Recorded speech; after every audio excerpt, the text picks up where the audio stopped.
Hello guys, രാവിലെ guys കാക്കന്റെ കൂടെ നമ്മളൊരു ചായ കുടിക്കാൻ പോണെങ്കിൽ നമ്മളെങ്ങട്ടാ പോണെന്ന് കാക്കനെ ചോദിച്ചപ്പോഴാണ് ഗൈസ് കാക്ക കഥ പറയാൻ തുടങ്ങിയത്. കാക്ക ഒരു ദിവസം ഡൽഹി പോകുമ്പോ ഗൈസ് ഇവിടുന്ന് ഒരു പഴംപൊരി തിന്നാണ് കാക്ക എന്താന്ന് ചോദിച്ചപ്പോഴാണ് ഗൈസ് കാക്ക അവിടുത്തെ പഴംപൊരിന്റെ രഹസ്യം പറഞ്ഞത്. കാക്കന്റെ ജീവിതത്തിലേക്ക് കുതിച്ചു കയറിയ ഒരു പഴംപൊരിയാണ് ഗൈസ് അവിടുത്തെ പഴംപൊരി. നമ്മൾ രണ്ടാളും ചായ എടുത്ത് ഗൈസ്.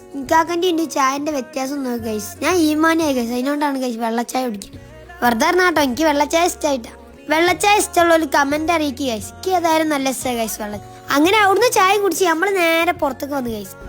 എന്തായാലും അതും കഴിഞ്ഞ് നേരെ നമ്മൾ പെരേക്ക് പോവാണ് ഗൈസ്.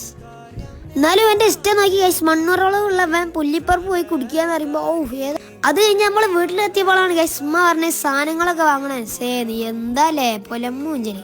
പിന്നെ നമ്മൾ റിവേഴ്സ് എടുത്ത് ഗൈസ്, നമ്മൾ സാധനം വാങ്ങി വരാം. വീട്ടിൽ നിന്ന് വിരുന്നേരൊക്കെ വരുന്നുണ്ട് ഗൈസ്. ഉമ്മ നേരത്തെ വനെ പറഞ്ഞു, ഉമ്മ എന്തിനു ഓർമ്മ ഇല്ലാത്തതാ, ഞാൻ എന്ത് കാട്ടാനാ ഗൈസ്, എന്നോട് പറഞ്ഞ എനിക്കെല്ലാം ഓർമ്മ ഉണ്ടാവുകയും. അങ്ങനെ നമ്മൾ സാധനം വാങ്ങുന്ന പീടികയിലെത്തി ഗൈസ്. എനിക്ക് പിന്നെ ഇതിന്റെ ഉള്ളിൽ കയറി ഇങ്ങനെ അങ്ങോട്ടും ഇങ്ങോട്ടും നടക്കലല്ലേ ഗൈസ് പണി.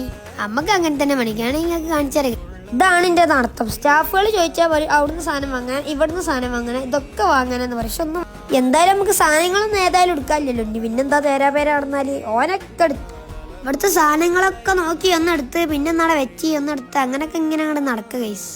അങ്ങനെയാണ് ഗൈസ് ഞാൻ കാക്കനോട് പറഞ്ഞത് എനിക്ക് കുളിക്കാൻ സോപ്പ് വേണം. അപ്പൊ കാക്ക ഒരു വിളിച്ച കോമന്റ് അടിച്ച് ഗൈസ്. നിങ്ങൾക്കും പറഞ്ഞുതരാം, ഇജ്ജ് കുളിക്കലുണ്ട്, കുളിക്കാത്ത എനിക്ക് എന്തിനാ സോപ്പ്. എല്ലാവരും കമന്റിൽ ചിരിക്കുക ഗൈസ്, അല്ലെങ്കിൽ അവന്റെ മെസ്സേജിൽ പോയി ചിരിക്കുക. നിങ്ങൾ വിചാരിക്കുന്നുണ്ടാവും നിന്നെ റോഡ് മാത്രം എടുത്തത്. നല്ല ഗൈസ്, വീട്ടിൽ കയറാണ്ട് പിന്നെയും കോയും കൂടി വാങ്ങാണ്ടി. പക്ഷേ എന്തൊരു മൂഞ്ചലാന്ന് വെച്ചാല് അങ്ങനെ നമ്മൾ കോഴിപ്പീടിയെ കയറി കോഴി വാങ്ങി. പിന്നെ കോഴിപ്പീടിയെന്ന് 1 കിലോ സിമെന്റ് ഒക്കെ വാങ്ങാൻ പറ്റും. എന്താല്ലേ, ഞാൻ ബുദ്ധിമാൻ തന്നെ. എന്നാ ശരി ഗൈസ്, ബാക്കി പിന്നെ.